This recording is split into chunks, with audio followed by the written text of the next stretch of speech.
నమస్తే, welcome to 99 TV. కేంద్ర హోంమంత్రి అమిత్ షా అమరావతి వస్తున్నారు. శనివారం రాత్రి అమరావతి చేరుకుంటారంటే రేపు రాత్రి అమరావతి చేరుకుంటారు. నేరుగా ఉండవల్లిలోని ముఖ్యమంత్రి చంద్రబాబు నివాసానికి చేరుకొని అక్కడ డిన్నర్ మీటింగ్ ఉంటుంది. ఉప ముఖ్యమంత్రి పవన్ కళ్యాణ్ కూడా హాజరు కాబోతున్నారు. 7 నెలల పాటు రాష్ట్రంలోనూ అటు కేంద్రంలోనూ జరిగిన ఎన్డీఏ పాలనకు సంబంధించి కీలకమైన నిర్ణయాలు తీసుకున్న వేళ ఏం జరుగుతోంది, ప్రజల నుంచి ఎలాంటి ఫీడ్బ్యాక్ ఉంది, ఇదంతా సమగ్రంగా ఆయన చర్చిస్తారు. And BJP next in command Modi గారి తర్వాత ఇమ్మీడియట్గా మొత్తం బాధ్యతలన్నీ సమగ్రంగా అధ్యయనం చేస్తున్న అమిత్ షా ఆంధ్రప్రదేశ్ మీద ఫోకస్ పెట్టారు. ఈ ఫోకస్ ఆంధ్రప్రదేశ్ మీద, చంద్రబాబు మీద, లేకపోతే పవన్ కళ్యాణ్ మీద అనే చర్చ జరిగినప్పుడు పవన్ కళ్యాణ్ మీదే అనేది ప్రధానంగా వస్తుంది. సరే, ముఖ్యమంత్రి గారి అధికారిక నివాసంలో డిన్నర్ పూర్తయిన తర్వాత ఆయన నేరుగా ఒక హోటల్కి చేరుకుంటారు. అండ్ మరుసటి రోజు ఆయన బీజేపీ ముఖ్య నేతలతోటి, ఆంధ్రప్రదేశ్ బీజేపీ ముఖ్య నేతలతో సమావేశమవుతారు. అక్కడి నుంచి కృష్ణా జిల్లాలోనే ఈ ఎన్డీఆర్ఎఫ్ యాక్టివిటీకి సంబంధించి నిర్మించిన ఒక భవనాన్ని ఆయన ప్రారంభిస్తారు. మొత్తంగా జాతీయ విపత్తు నిర్వహణ సంస్థకు సంబంధించిన కార్యక్రమంలో పాల్గొంటూనే ఆయన కంప్లీట్గా ఆంధ్రప్రదేశ్ మీద ఫోకస్ పెట్టే విధంగా పూర్తి హోంవర్క్ చేసుకొని వస్తున్నారు. హోంవర్క్ బీజేపీని పెంచడమా, బీజేపీని పెంచడానికి స్కోప్ లేకపోతే పవన్ కళ్యాణ్ తోటి కలిసి ముందుకెళ్ళటమా, ఇవన్నీ చాలా అంశాలు ఇందులో ఇమిడి ఉన్నాయి. అలాగే కేంద్రం నుంచి రాష్ట్రానికి అందాల్సిన సహాయం, అందుతున్న సహాయం, అలాగే విశాఖ స్టీల్ ప్లాంట్ని ఆదుకునేందుకు కేంద్ర కేబినెట్ తీసుకున్న నిర్ణయం 11,000 కోట్లకు పైబడి చేయబోతున్న ఆర్థిక సహాయం, వీటన్నిటి మీద సమగ్రంగా అధ్యయనం చేస్తారు.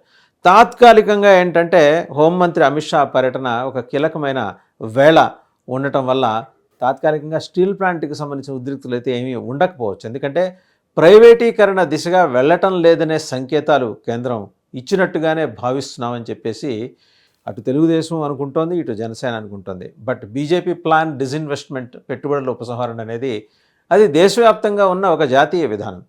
ఒక ఆంధ్రప్రదేశ్లో ఉన్న ఈ సెంటిమెంట్స్ని ఆధారంగా చేసుకొని ఇక్కడ మినహాయింపు ఇస్తే రేపొద్దున ఇంకొకళ్ళు మినహాయింపు అడుగుతారు కదా అనే ప్రశ్నని time and again Nirmala Sitharaman గారు పదే పదే పదే పదే చెప్తా వస్తున్నారు.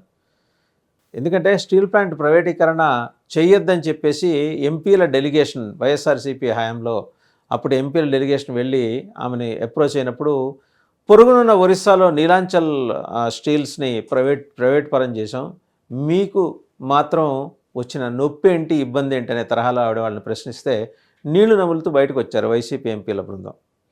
సో ఆమె స్టబన్గా ఉన్నారు. అంటే ఆమె వ్యక్తిగత నిర్ణయం కాదు, కేంద్ర నిర్ణయం. మన్మోహన్ సింగ్ గారు తీసుకున్నప్పటి నుంచి వస్తున్న నిర్ణయం పెట్టుబడుల ఉపసంహరణ. అంతకుముందు పివి నరసింహ గారి ప్రతిపాదన, మన్మోహన్ సింగ్ గారు చాలా ఫాస్ట్గా ఎగ్జిక్యూట్ చేసుకుంటూ వచ్చారు. సబ్సిక్వెంట్గా వచ్చిన మోదీ గవర్నమెంట్ కూడా పెట్టుబడుల ఉపసంహరణ మీద ఫోకస్ పెట్టింది. ఇవాళ 32 మంది బలిదానాల మీద నిర్మితమైన విశాఖ స్టీల్ ప్లాంట్ని ప్రైవేటైజ్ చేస్తామంటే ఆంధ్ర ప్రజానీకం ఒప్పుకోట్ల. ఒకప్పుడు జాగ్రత్తగా గమనిస్తే ఉమ్మడి ఆంధ్రప్రదేశ్లోనే దీని మీద జరిగిన ఆందోళనలో వరంగల్ జిల్లా నుంచే 2 చనిపోయారు. తెలంగాణ ప్రాంతానికి అంత బలమైన సెంటిమెంట్ అటు తెలంగాణలోనూ, ఆంధ్రప్రదేశ్లోనూ వైజాగ్ స్టీల్ ప్లాంట్ మీద ఉంది. సో దీనికి సంబంధించి కీలకమైన నిర్ణయము అమిత్ షా ప్రకటించడమో, లేకపోతే మిగిలిన వారిద్దరి సమక్షంలో ముఖ్యమంత్రి చంద్రబాబు నాయుడు గారు, ఉప ముఖ్యమంత్రి పవన్ కళ్యాణ్ సమక్షంలో చర్చించి దీన్ని సానుకూలంగా పరిష్కరించడానికి ఉన్న అంశాల మీద దృష్టి పెట్టడము అనే దాని మీద ఈ డిన్నర్ మీటింగ్ ఎక్కువ ఫోకస్ ఉంటుంది. ఇది అడ్మినిస్ట్రేటివ్ పరంగా, పరిపాలనా పరంగా. అలాగే ఎన్డీఏ ప్రభుత్వానికి ఆంధ్రప్రదేశ్లో ఎట్లాంటి స్పందన వస్తుంది, ప్రభుత్వం తీసుకున్న నిర్ణయాలు. సో లాట్ మెనీ ఇష్యూస్ ఇక్కడికి వస్తాయి.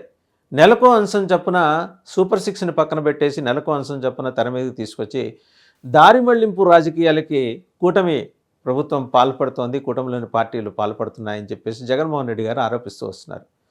సరే, అది దారి మళ్లింపో లేకపోతే తక్షణం తీసుకోవాల్సిన చర్యలకు సంబంధించి అప్పటికప్పుడు ఉత్పన్నమవుతున్న సమస్యల మీద జరుగుతున్న అడ్రస్ చేసే వ్యవహారమో అమిత్ షా తేల్చి చెప్పేస్తారు. అండ్ ఒక స్టర్న్ వార్నింగ్ అయితే వైఎస్ఆర్సీపీకి అమిత్ షా నుంచి వచ్చే అవకాశాలు కూడా ఉన్నాయి.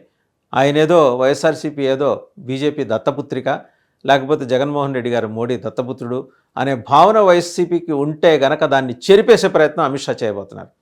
సో ఆ ప్రయత్నం ఆయన చేత చేయించేది కూడా పవన్ కళ్యాణే. ఎందుకంటే ఈయన ఒక నిర్ణయం తీసుకుంటే పవన్ కళ్యాణ్ చాలా స్టబ్బన్గా దాని మీద, ఆ మాట మీద నిలబడతారు, ఆ నిర్ణయం అమలేదాకా పోరాడతారు. అది ఆయన వ్యక్తిత్వం. ఆయన స్టైల్ అది. సో ఎక్కడ కాంప్రమైజ్ కాల. మొన్నటికి మొన్న తిరుపతి వ్యవహారంలో కూడా ఈ ఈఓ మీద, జేఈఓ మీద, ఏఈఓ మీద, అలాగే చైర్మన్ మీద మొహమాటం లేకుండా ఆయన చెప్పారు, మీ మధ్య సమన్వయం లేదు, ఏమాత్రం సమన్వయం లేదని ఖరాఖండిగా చెప్పేశారు. మరి కూటమిలోనే ఉన్నారు, భాగస్వామ్య పక్షమే, ఏమీ మొహమాట పడలా. ఇక్కడ కూడా ఆయన అలాంటి మొహమాటాలు పోరు కాబట్టే జగన్మోహన్ రెడ్డికి ఒకవేళ బీజేపీ నుంచి ఛాయామాత్రంగా అందుతున్న సహాయమో, బ్యాక్డోర్ నుంచి అందుతున్న అసిస్టెన్సు అలాంటి అలా అలా ఉందని జరుగుతున్న ప్రచారము, దాని మీద ఏదో క్లారిటీ తీసుకుంటారు అమిత్ షా నుంచి. అలాగే ఆ మాట ఏదో అమిత్ షా చేత కూడా చెప్పిస్తారు. ఇవన్నీ అయిన తర్వాత మరి ఎలా ముందుకెళ్ళాలి, పవన్ కళ్యాణ్ సేవల్ని ఎలా ఉపయోగించుకోవాలి అనే దాని మీద కూడా. అలాగే చిన్న రిఫ్ట్ ఉంది కూటమిలో. అంటే డెప్యూటీ ఒక్కరే ఉండాలి అనే కండిషన్ మీద 4 గోడల మధ్య జరిగిన అంగీకార ఒప్పందంలో భాగంగా డిప్యూటీ చీఫ్ మినిస్టర్గా ఒక్క పవన్ కళ్యాణ్ ఉన్నారు. వేరే టీడీపీ నుంచి డిమాండ్ మొదలైంది, లోకేష్ గారిని కూడా డిప్యూటీ సీఎం చేయాలని. మరి దాని మీద చంద్రబాబు గారు ఏమన్నా అమిత్ షా ద్వారా పవన్ కళ్యాణ్కి చెప్పించే అవకాశాలు ఉన్నాయి.